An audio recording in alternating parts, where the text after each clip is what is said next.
Hello, this is Steve.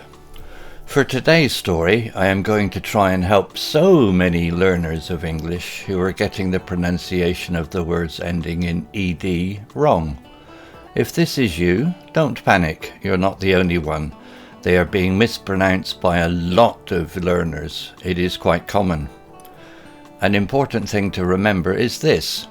If a word ends in TED or DED, then it is almost always pronounced as either tid or ted, or either did or dead.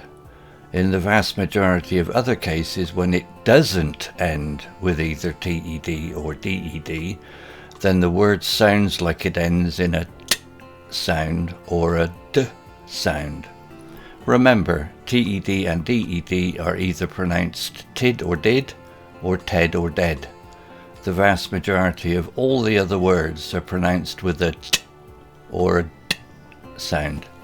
So here you go. This is the story with a lot of words ending in ed. Listen carefully to my pronunciation of each of the words. Hopefully by the end of the story you will have a better understanding of how the words ending in ed should be pronounced correctly.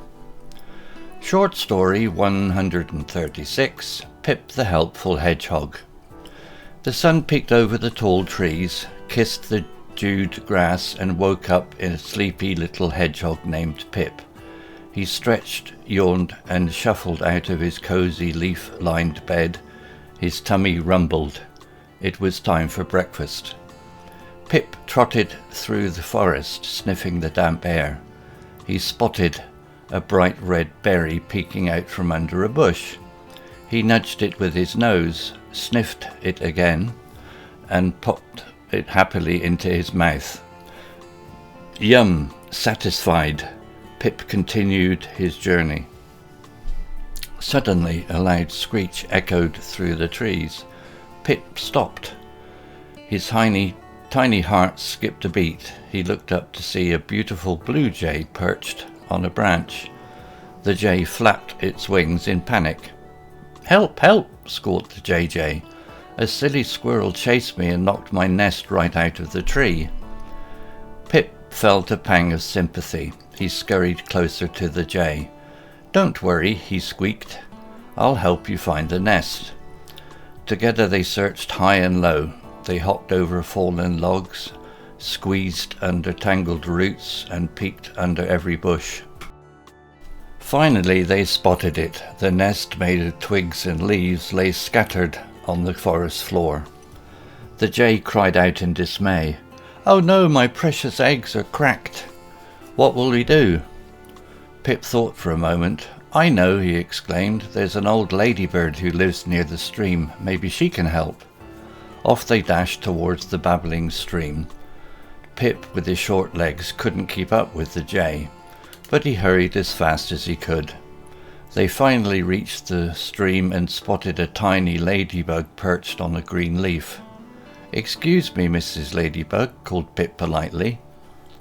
The ladybug looked down at them with her big black eyes. "Hello there, little ones. What seems to be the problem?" Pip explained about the fallen nest and the cracked eggs. The ladybug listened patiently. She hummed. "I used to be a nest repairer when I was young. Maybe I can help." The ladybug gathered some soft moss and sturdy twigs. She carefully rebuilt the nest on a sturdier branch. Finally, she gently rolled the broken eggs back inside. The jay fluttered with joy. Thank you, Mrs. Ladybug. You've saved my babies." Pip beamed. "We're glad we could help." Suddenly a tiny chirp came from inside the nest. A small beak poked out of a cracked egg, then another and another. 3 tiny blue jay chicks peeped up at their worried mother. The jay nuzzled her chicks with her beak. "See, my dears, everything will be all right." Pip and the ladybug watched from a distance, their hearts filled with happiness. They had helped a family in need and witnessed a miracle, new life hatching before their very eyes. The sun began to set, painting the sky in beautiful shades of orange and pink. It was time to head home. Pip and the ladybug said their goodbyes and walked away, feeling tired but content. Pip reached his cosy den just as the first stars began to twinkle. He curled up in his bed of leaves, a happy sigh escaping his lips. Today had been a busy day, but also a day filled with kindness and teamwork. He closed his eyes and drifted off to sleep, dreaming of happy blue jay chicks and a wise old ladybird. Vocabulary notes.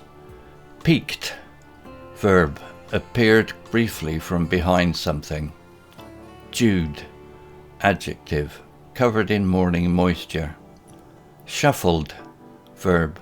Moved slowly, dragging one's feet. Rumbled. Verb. Made a low, deep sound often used for stomachs. Spotted. Verb. Saw something. Nudged. Verb. Pushed gently with the nose or something else. Echoed. Verb. Repeated sound, often used when sound bounces off things. Skipped. Verb. Jumped slightly, often used for heartbeats. Perched. Verb. Sat on a branch or other place high, often used for birds. Squawked. Verb. Made a loud, harsh sound, often used for birds. Sympathy. Feeling sorry for someone. Scurried. Verb. Moved quickly with short steps. Fallen. Adjective. That has dropped from a higher place. Tangled. Adjective. Twisted and messy. Dismay. Noun. Feeling of great disappointment or worry. Precious. Adjective. Very valuable or loved. Exclaimed. Verb. Said something suddenly and loudly. Ladybird. Noun. Ladybug. British English. Babbled. Verb. Made a continuous happy sound, often used for streams. Politely. Adverb. In a nice and respectful way. Listened. Verb. Paid attention to what someone is saying. Hummed. Verb. Made a low continuous sound, often used when someone is thinking. Sturdy. Adjective. Strong and not likely to break. Gathered.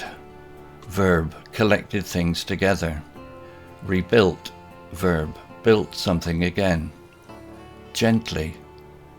Adverb. Adjective. Carefully and softly. Fluttered. Verb. Moved wings quickly, often used for birds. Beaked. Verb. Touched or stroked with the beak, often used for birds. Chirped. Verb. Made a short, high-pitched sound, often used for birds. Poked. Verb. Pushed something with a pointed end. Nuzzled. Verb. Rubbed gently with the head or nose, often used for animals showing affection. Witnessed. Verb. Saw something happen. Hatched. Verb. Came out of an egg. Content. Adjective. Happy and satisfied. Twinkled. Verb. Shone with a small bright light. Sigh. Noun. A long breath out, often showing tiredness or relief. Content. Adjective. Happy and satisfied. Story written by Google Bard AI. Image created by desgo.com AI. Please check out my new blog at www.steveuk.blog. Thank you.